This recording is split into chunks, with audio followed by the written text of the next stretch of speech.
Salut, aujourd'hui on va parler de pâtes, de nouilles, enfin de moi quoi. Vous avez pas compris Macaroni, Ferroni, jeu de mots. Ah putain, me salir avec une serpillière pour cette soupière. Comme idiote utile du système, je pense que Ferroni tient la palme. Alors pour illustrer mon propos, je vais vous infliger une de ces vidéos titrée Loi secret d'affaires égale cacaboudin. Ça montre déjà le niveau de l'humour, où elle interpellait Constance Le Grip juste avant que celle-ci ne vote la directive européenne du 14 avril 2016 sur la protection des secrets d'affaires. Et bonjour, Madame Constance Le Grip. Bonjour, je me présente, je m'appelle Nicole Ferroni, je suis citoyenne européenne. Alors ça, c'est pour ceux qui n'auraient pas compris à quel système je fais allusion quand je parle d'idiote utile.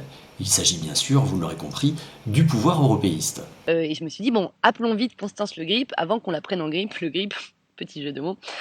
Alors là, Nicole, si je peux me permettre, il va falloir penser à dégripper ton humour. Le secret d'affaires, au contraire, Madame Le Grip, c'est ce qui permet actuellement à une entreprise comme Monsanto, grosse multinationale, de ne pas publier son rapport sur le glyphosate, vous savez, ce pesticide qui est cancérigène.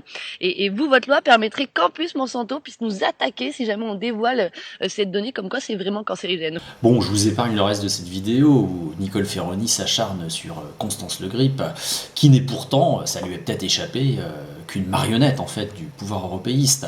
Et donc notre petite Nicole nationale oublie de dire à ses auditeurs que la condition nécessaire pour éviter ce genre de loi liberticide en France, c'est avant tout de sortir de l'Europe.